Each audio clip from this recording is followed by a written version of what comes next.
Okay, so in this problem, we're given 2 is congruent to 5, and we're given that BE is parallel to DF. Okay, so if that's what we're given, right here in step 2, we already have BE's parallel to DF, so I already know that this one has to be given. And I know that 2 and 5 are congruent is the other given, so that one has to go here. Okay, so now I've used both givens. The next line, the statement here, the reason here says parallel lines give me something. Well, let's look at our parallel lines and the one transversal that's in our picture right here. And if you notice, here's angle 3, here's angle 6, and if I move these off to the side, you can kind of tell, if I get rid of those curves just for 1 second, you can tell 3 here and 6 are corresponding angles, and since the lines are parallel, they have to be congruent. Put it right back.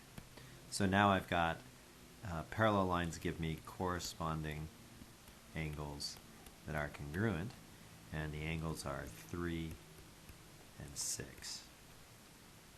Okay, now let me put back the original. 2 and 5 are the same also.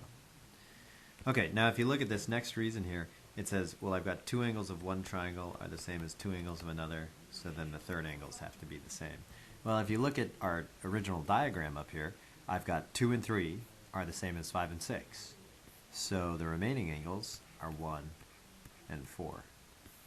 So 1 has to be congruent to 4 because of this reason that's listed right next to it.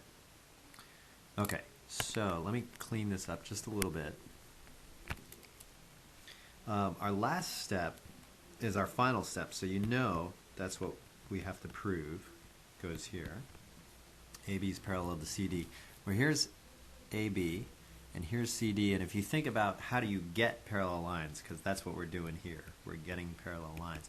We got 5 ways of doing it, and the step right before it tells us 1 and 4 are the same. Well, if you look at 1 and 4 here, these are corresponding angles, and they're congruent.